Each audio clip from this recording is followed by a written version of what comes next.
আইসক্রিমের রেসিপি ঘরে শিখে গেলে আর কখনোই দোকান থেকে আইসক্রিম কিনে আনবেন না, চ্যালেঞ্জ করে বলছি। এতটাই টেস্ট হয়েছে, দোকানের স্বাদকে হার মানাতে পারবে। আর এটা বানাতে কিন্তু খুবই সহজ লেগেছে। চলুন দেখি কিভাবে করা যায়।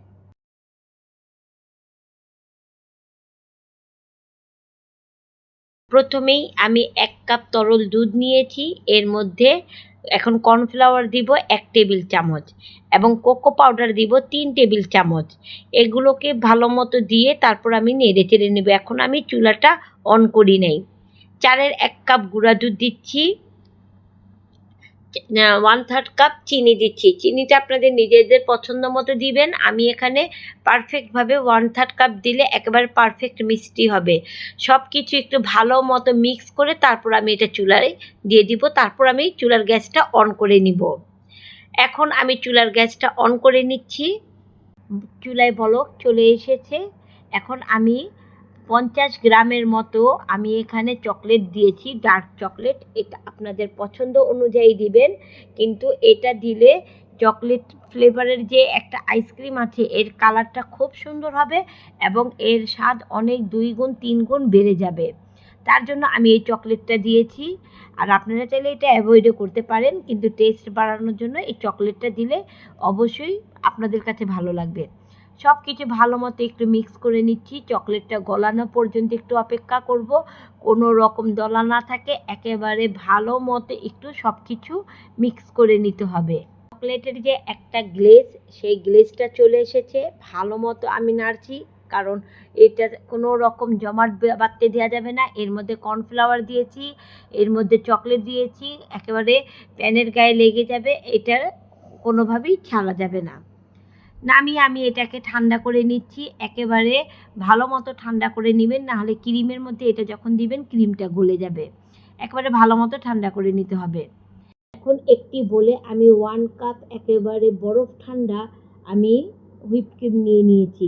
আজকে আমি এখানে ইনস্টা হুইপ দিয়ে করেছি। ইনস্টা হুইপ, ট্রপিক্যাল, এগুলো একটু বাজেট ফ্রেন্ডলি, তাই এগুলো দিয়ে আমরা খুব সহজেই আইসক্রিম তৈরি করে নিতে পারি।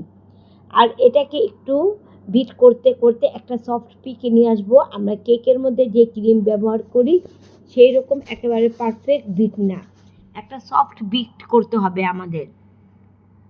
বিট করতে করতে এক পর্যায়ে আমাদের ক্রিমটা একেবারে সফট পিক হয়ে গিয়েছে। খুব বেশি বিট করবেন না, ফোমি করবেন না, কারণ কেকের ক্রিম এবং আইসক্রিমের ক্রিম একটু আলাদা হয়। এখন এর মধ্যে চকলেটের মিশ্রণটা আমি ঢেলে ক্রিমের সাথে ভালো মতো একটু কিছুক্ষণ বিট করে নিব। খুব বেশি যে বিট করতে হবে এমনটা না, জাস্ট একটু ভালো মতো মিক্স হয়ে গেলেই চলবে। কিছুক্ষণ একটু বিট করে নিব। আবার এটাকে বিট করতে করতে ফোম করে ফেলবেন না, জাস্ট কিছুক্ষণ একটু বিট করলেই হবে। চকলেট ইমালশন দিয়ে দিয়েছি, খুবই সামান্য অল্প পরিমাণে দিবেন। তারপর এটাকে ভালো মতো মিক্স করে এখন আমি কিছু চকলেট চিপস দিয়ে দিচ্ছি। দোকানের মতো লুক পেতে হলে অবশ্যই আপনাকে এখানে চকলেট চিপস দিতে হবে, এবং দোকানের মতো স্বাদ পেতে হলেও অবশ্যই এখানে আপনাকে চকলেট চিপস দিতে হবে। এখন একটি আইসক্রিমের বক্সে আমি ক্রিমগুলোকে ঢেলে দিচ্ছি। এটিকে সারা রাত আমি ওভারনাইট ডিপ ফ্রিজে রেখে দিব, উপর থেকে আরও বাইরের মতো লুক দেখানোর জন্য। একেবারে ভরে ভরে আমি এখানে চকলেট চিপস দিয়ে দিচ্ছি। আপনারা চাইলে এখানে চকলেট এভাবে ছড়িয়েও দিতে পারেন, কিন্তু চকলেট চিপসটা দিলে একেবারে হুবহু বাইরের মতো একটা লুক দেখা যায়। কি আমার আইসক্রিমটা দেখে মনে হচ্ছে না একেবারে বাইরের থেকে আনা? আর এটাকে একেবারে ওভারনাইট আপনারা এর মাঝে আর খুলবেন না, ওভারনাইট একেবারে ঢেকে ডিপ ফ্রিজে রেখে দিবেন। আইসক্রিমটা জমানোর পর আমি ওভারনাইট পর আইসক্রিমটা বের করেছি। একেবারে পারফেক্টভাবে আমার আইসক্রিমটা জমে গিয়েছে, একেবারে শক্তভাবে হয়েছে। এখন আমি এটাকে পরিবেশন করে নিচ্ছি। দেখুন কতটা সুস্বাদু দেখে মনে হচ্ছে, কোনো রকম ক্রিস্টাল আমার আইসক্রিমে নেই।